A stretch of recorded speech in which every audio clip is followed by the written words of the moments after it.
Des combats de plus en plus violents, un changement d'organisation. On vous explique ce qu'il s'est passé en Ukraine depuis le début de l'année et ce que ça veut dire pour Kiev et Moscou.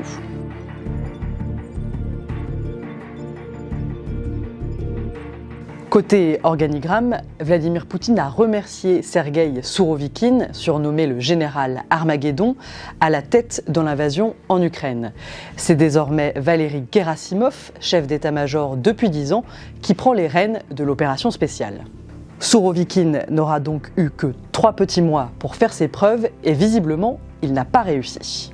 Ce changement de haut rang, c'est le signe qu'il y a de l'impatience, voire du désarroi du côté du Kremlin, mais pas que.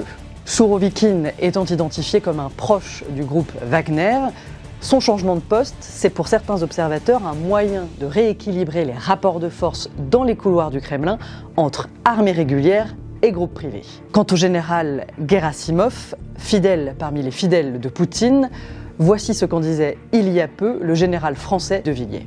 Il ne reconnaissait qu'une chose, le rapport de force, mais pas l'élément de langage, pas l'éclat de voix. Le rapport de force, le vrai.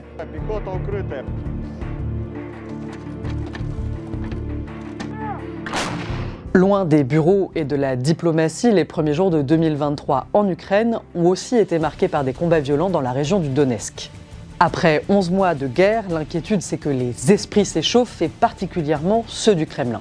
À Soledar, c'est d'ailleurs le groupe Wagner qui est à la manœuvre et qui a revendiqué avec l'armée russe la prise de la ville. Les combats y ont été d'une rare intensité.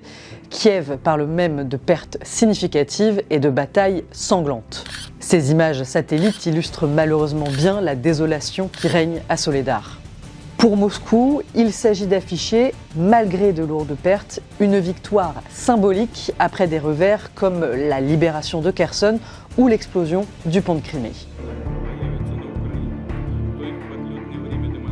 Surtout, Soledar illustre bien un changement d'atmosphère sur le terrain. Les combats sont plus rapprochés, plus intenses et avec des bilans humains plus lourds. C'est lié au fait qu'après un an de campagne, la Russie peine à afficher des réussites. Selon plusieurs observateurs, Moscou veut donc y aller encore plus fort, alors qu'en face, les soldats ukrainiens sont eux aussi fatigués. C'est donc dans ce contexte que le général Gerasimov a un rôle à jouer.